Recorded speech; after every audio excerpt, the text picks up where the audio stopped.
I'm running for city council at large because I've been fortunate in my life to have mentors and people that believed in me. Believed in this scrawny kid from the North End who was raised by a single mother, who lived on government assistance to make something of myself. And because of their supports, I was able to do that. I was able to break the stereotypes of people that look like me or come from where I come from. I was able to break away from the chains of poverty. I'm a proud Central High graduate, and I was able to graduate from college as a first-generation college student. I also achieved the dream of home ownership at the age of 25, where I live in my house with my wife and my 2 kids. So I was able to make the American dream, but that dream for many other Springfield residents is becoming ever more difficult.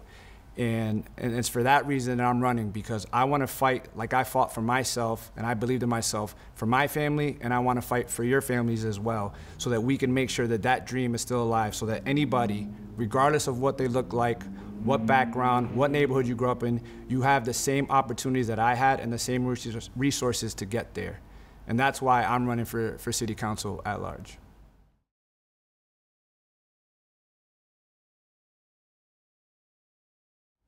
On top of my educational qualifications, I've got a bachelor's degree from Westfield State University. I earned my master's MBA from UMass Amherst.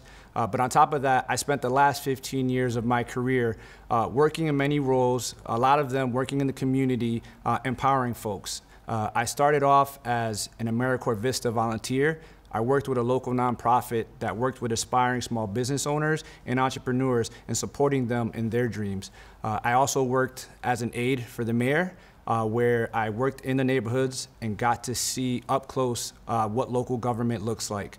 Was the chair of the Buy Springfield Now program, where we supported first-time home buyers through the home buying process, particularly after the Great Recession that impacted so many. I was also there for the tornado, which I was one of the ones who helped write the resource guide for many impacted residents.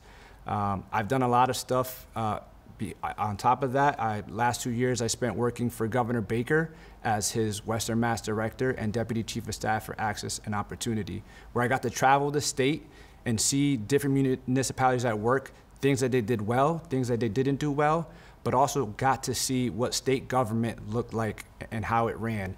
And I've also volunteered my time for many different boards, like the Young Professional Society of Greater Springfield, the Springfield Puerto Rican Parade as a vice chair, as well as a founding member of Suit Up Springfield.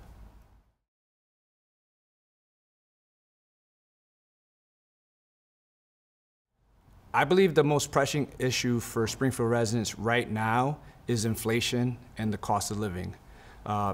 While that is not unique to Springfield or Massachusetts, it's a national issue.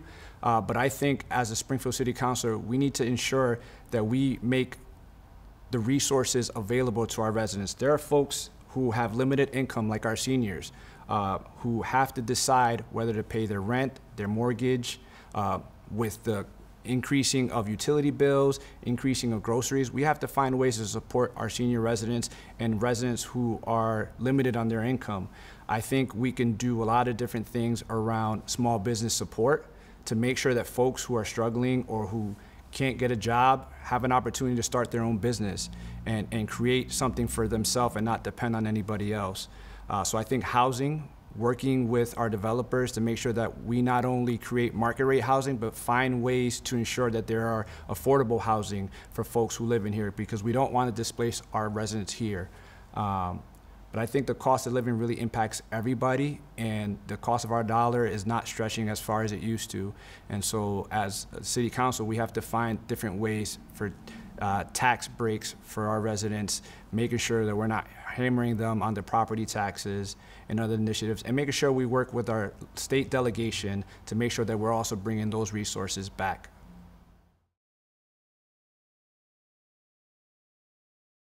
We're living in challenging times, and that's evident everywhere. And so I think Springfield voters have a unique opportunity to not only vote for candidates and the next city councilors that will impact the city for the next 2 years, but for the foreseeable future.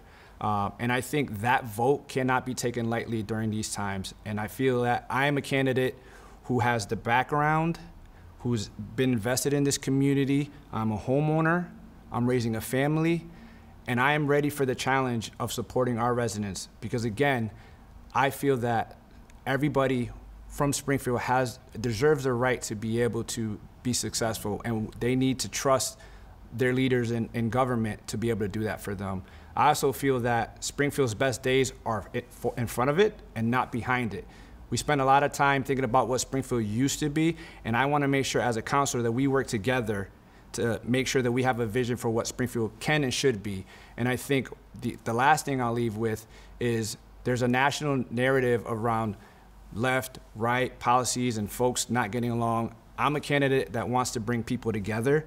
I don't want to bicker about what's the popular thing of the day. I want to figure out how do we come together as a council, as a community, to make sure that we listen to residents, we work on issues, and we get it done. We bring it back to solving issues for our folks.